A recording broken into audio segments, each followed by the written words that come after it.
It's about 11:45 on the 15th of May 2014.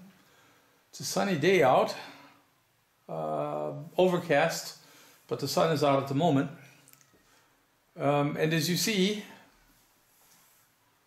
the level of coffee in the grinder is getting kind of low.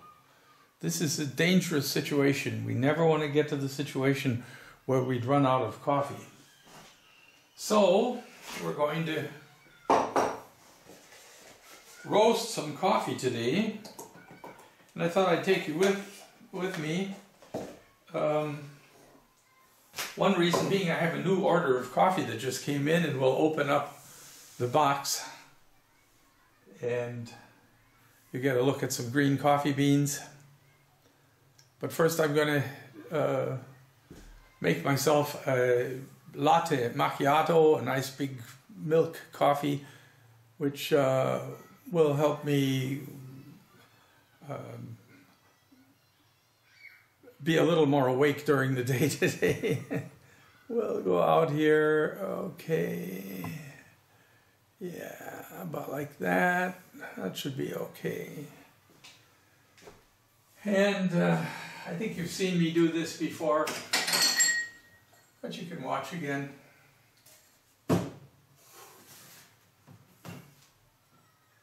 I would prefer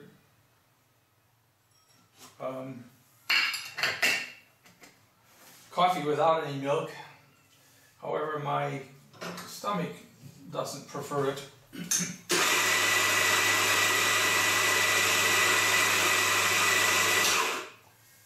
And to avoid unnecessary pain in the gut, I drink mostly coffee with milk. I can only drink espresso kinds of coffee. I don't, when I try to drink regular filter coffee, then I do get serious pains. So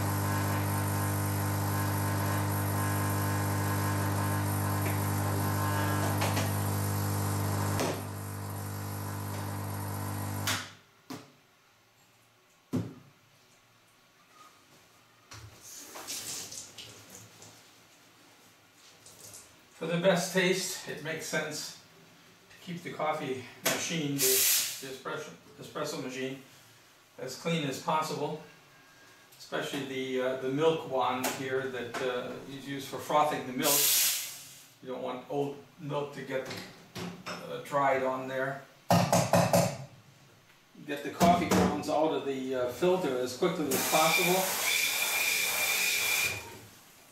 to keep from getting keep from having the coffee oils become rancid. I clean the machine each time well, I don't mean I clean it, but I clean the coffee grounds that get up in the brew head here. I clean them out each time I use the machine, and that keeps from having to do a major cleaning so often.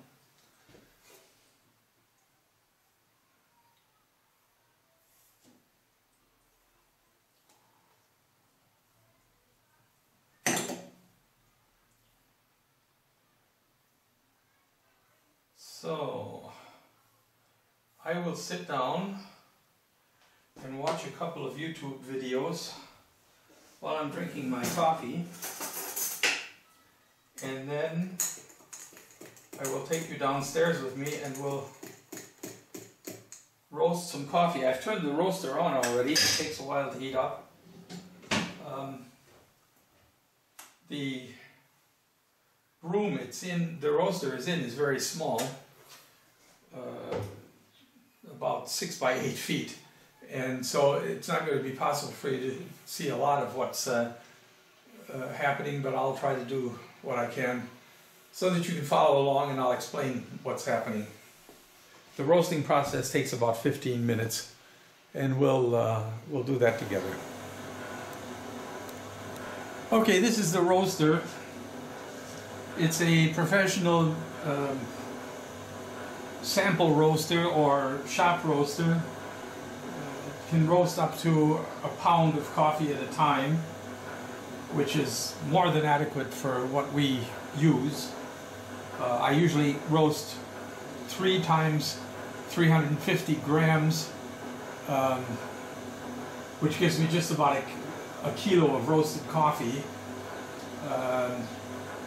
The roaster consists of a drum here, a rotating drum inside this housing here.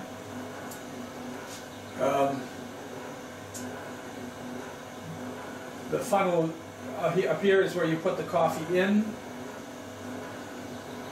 and when the coffee is roasted, you lift this handle and open the little door here, which lets the coffee out into this cooling tray. I usually, or sometimes I let it cool, the coffee cool in here. Sometimes I dump it over into this other contraption here that a very good friend of mine from England gave me. I think, oh, maybe you can't see it there, huh? Okay, yeah, it's just it's like a steamer. It's a pot with another pot on top that has holes in it. You dump the coffee in there and then start the vacuum cleaner. There's a little vacuum cleaner in back here, and that draws cool air through the coffee beans and cools them very quickly, much more quickly than in here. These cool because on the other side over there is a large fan, a ventilator up there, and a cyclone. When you roast coffee, the skin comes off the beans, and it's called chaff. And the chaff you have to get rid of. It makes a mess otherwise. You've got to go all over the room. So it gets sucked up in through here. Here's some chaff here. It's very light and is of no use to anyone. And it gets sucked up into this drawn up here through here into the cyclone here, where it spins and falls down into this pot here. That gets emptied every 2 or 3 times you roast. And the hot air, of course, and the smoke. Roasting coffee creates quite a bit of smoke. It doesn't smell all that good. People think, oh, roasted coffee must smell wonderful. It actually smells like burning chocolate. And that smell you want to get rid of. And at this time, I'm just letting it go through this hose back here out the window.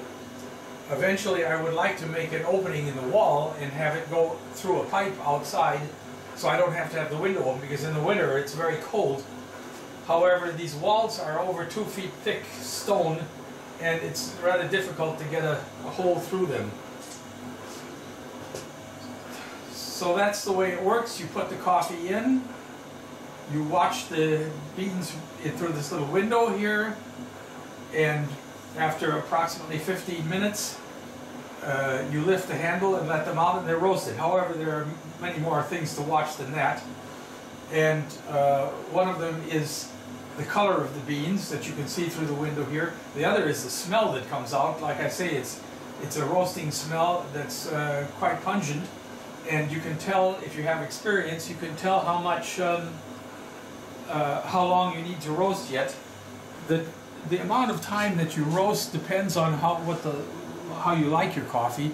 If you like it to taste very roasted, then you roast it longer. If you want to taste the subtle flavors of the beans themselves, then of course you don't roast it so long. We speak about the amount of roasting it takes as to when first crack and second crack occur. You'll hear these cracks there when the chaff starts to explode off the beans. The sound is sort of like popcorn popping, The first crack sounds like popcorn popping, they say. The second crack sounds like pencils breaking. In any case, if you have experience with this, and I have to admit that roasting coffee well is a question of experience. No one can do it well. I don't know of anyone that can do it right off without any experience whatsoever, or at least learning from someone who has already done it and done a lot of it. It depends a lot on hearing, on sight, and on smell. The first thing we're going to do, however, is open a box of coffee that I just received. I usually buy coffee 2 or 3 kilos at a time, green coffee beans. However, I got a very good deal on some beans that I like very, very much, Ethiopian Yirgacheffe. And so I bought a bigger amount this time, and I'm going to show you here.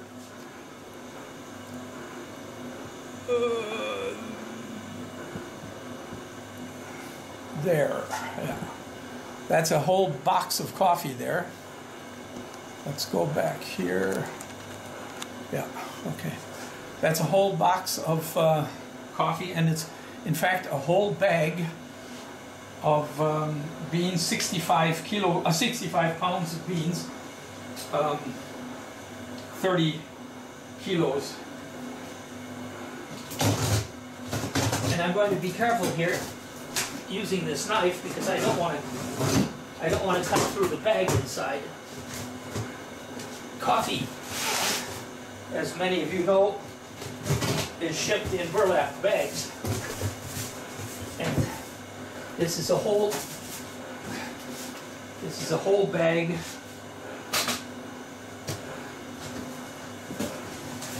of green Ethiopian coffee beans.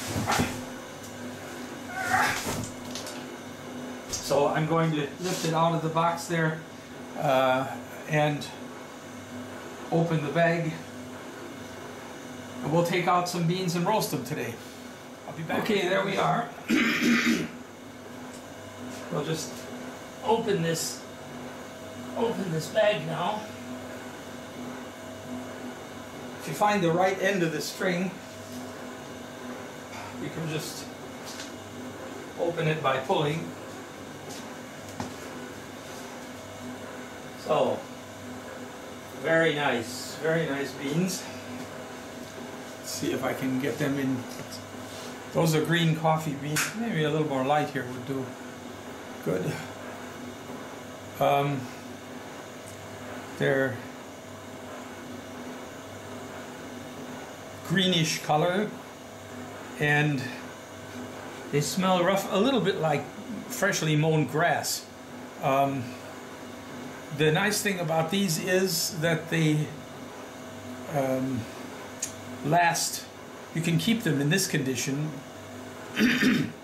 for, well, normally people say a year to 2 years, but I've had beans that have been 4 and 5 years old that have been fine for my taste. So they keep quite well. I'm not worried about wasting any of these 60 pounds of beans here.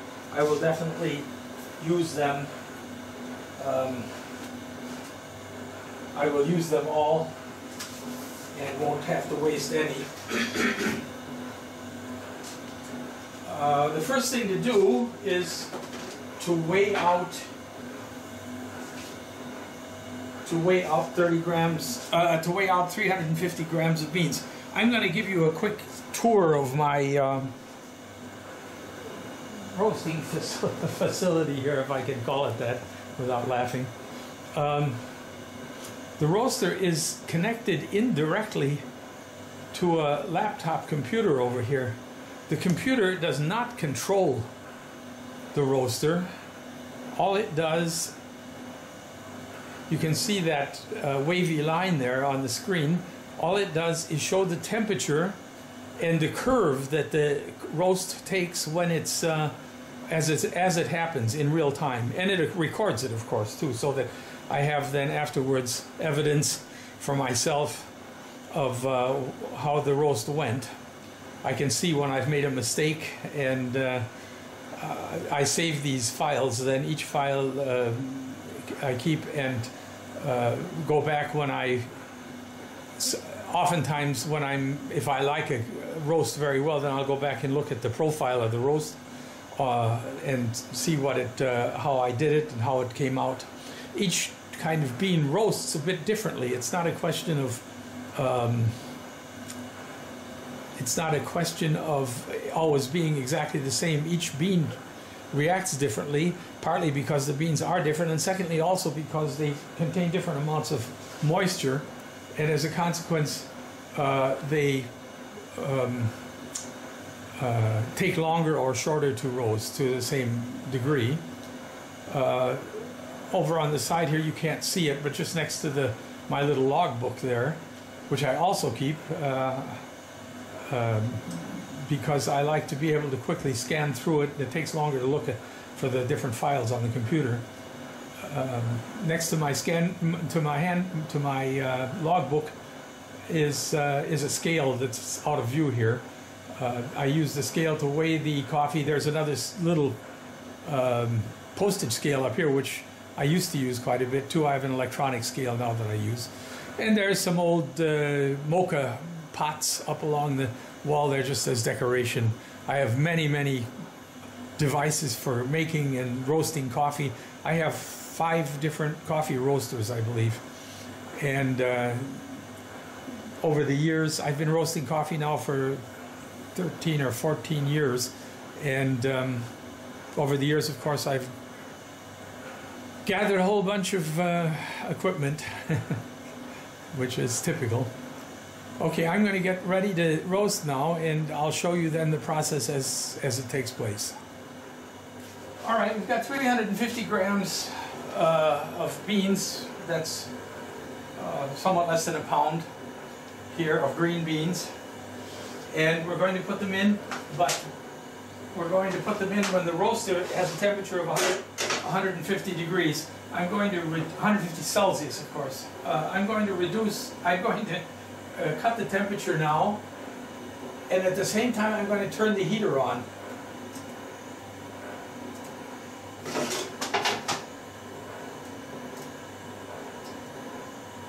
We're going to go to set it for 200 degrees, and as soon as the temperature here is 150 degrees, I'm going to dump the beans in.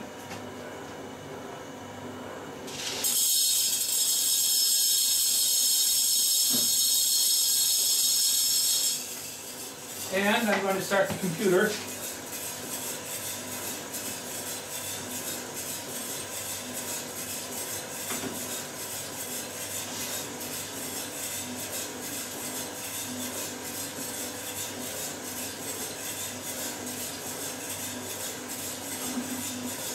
Okay, the roast is now occurring. And I'm not going to have you watch for 15 minutes solid. As soon as something begins to happen, that something changes, then I'll bring you back in. At the moment, the situation is that the beans are in there, and if we go up here, I think we can see, you can see them rotating around in there in the drum. And the computer is measuring the temperature.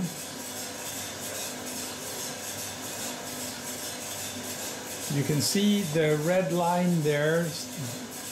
Let's see if I can get my finger in here. Down here, the red line right there that's going down. It will go down from 150 to about 110 degrees, and then will begin to rise again. When we get to what's called first crack, as I mentioned before, where the beans start to explode and lose their the skin on the outside, I'll bring you back in, and you can hear that happening, and see also on the curve where we are in the roast. So I'm going to stop the camera now for the moment and bring you back in perhaps 10 minutes or so. All right, things are beginning to get exciting here, at least for the coffee roaster. As you can see, the temperature has risen now to 182 degrees. It is right at the moment. And first crack has just begun. You can possibly hear the cracks in the background there.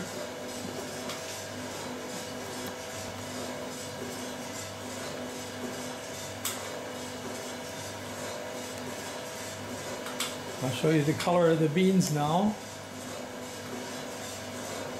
You see they're light brown, beige almost, and you can hear the cracks.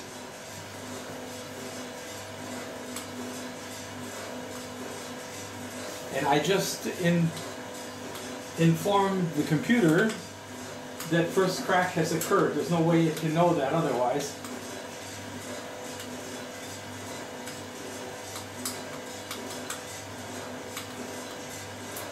That will go on now for a few minutes, and then it will stop, and then they'll begin to crack again, and that will be second crack. And that's when things happen very quickly. We have to watch out very closely that the temperature doesn't rise too quickly, or the reaction that goes on in the beans could become what's called exothermic, meaning that they catch fire. We don't want them to catch on fire inside the roaster or anywhere else, of course. So we will then watch the temperature.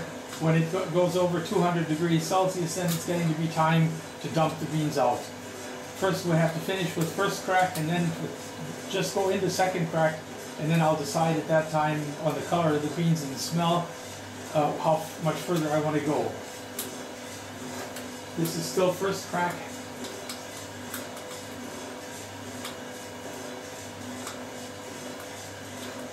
I hope you can hear the little pops like popcorn. The temperature is now 200 degrees Celsius, and we're going to have to start watching closely now. I'm going to take you out here so that you can watch both the computer and the roaster. All right. The room is beginning to fill with smoke. That is the end of first crack now. Second crack you probably won't be able to hear.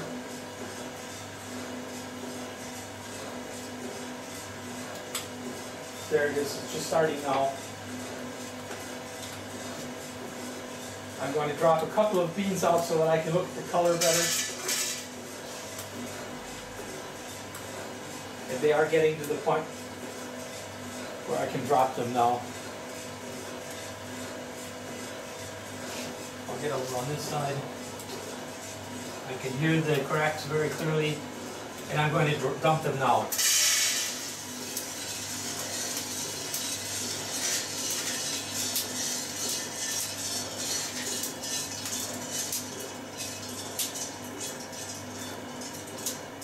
You can hear them cracking in the cooler here. Turn the temperature down on the roasters for the next roast. Go back to 150 degrees and let the beans here cool. Air is being sucked in here through the beans, up here and through the fan and out the window there. That's basically the whole roasting process, except I forgot to turn off to tell the computer that I had removed the beans now. I'll go back and correct that on the file.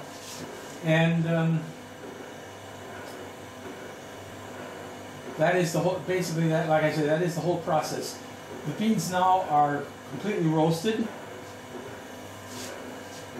I guess I can bring you in here and show you how they look in the cooling tray. This particular cooling tray does not agitate the beans. They just sit there and the cold air is drawn through them.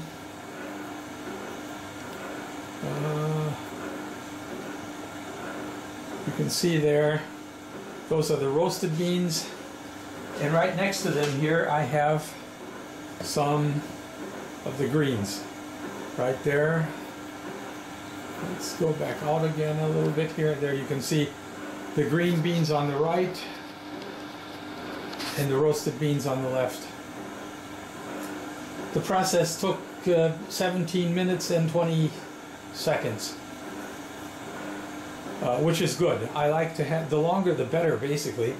I like to roast very slowly if I can.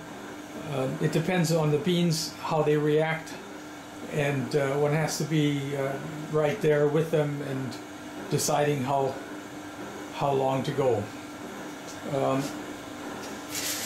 They're getting cool now to the point where I can dump them out, and I can weigh them. I weigh the roasted beans to keep a record of the moisture loss. As the beans roast, of course, they lose moisture. The cracking is caused by the fact that the water in the beans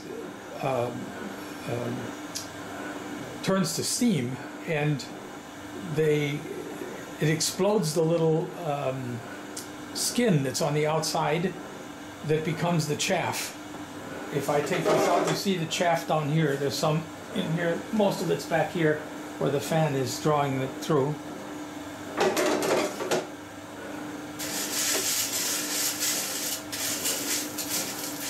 So that is the basic coffee roasting process on a small scale. One might call this artisan roasting because the Hills Brothers or the other major brands of coffee that you buy in cans, first of all, they're roasted in huge machines that roast many tons of coffee at one time, and the roasting process takes only a few minutes. This gives a very different product, actually, than the beans that are roasted very slowly like this and very carefully, where I monitor every step of the roasting process. Normally now I would mix these beans with other beans and make what's called a blend. However, I'm going, because this bag is new and I want to know how these beans are, I'm going to just roast 3 batches of these same beans and mix them together, and we'll have what's called a single roast. That is a single type of coffee bean, and then I'll decide how well I like the beans and whether I want to drink them that way, which may well be, because these Ethiopian beans are very, very good, or if I want to blend them with other beans. We'll talk about blending some other time, but for now I think I've shown you enough of the roasting process. You get an idea of what it's like and how it works and what the beans look like, and we'll talk about more of the coffee roasting and also preparation in some future videos. Thanks very much for watching. This is kind of long, I know, and I hope it's of some interest to some of you. Thanks again. See you soon. Bye-bye.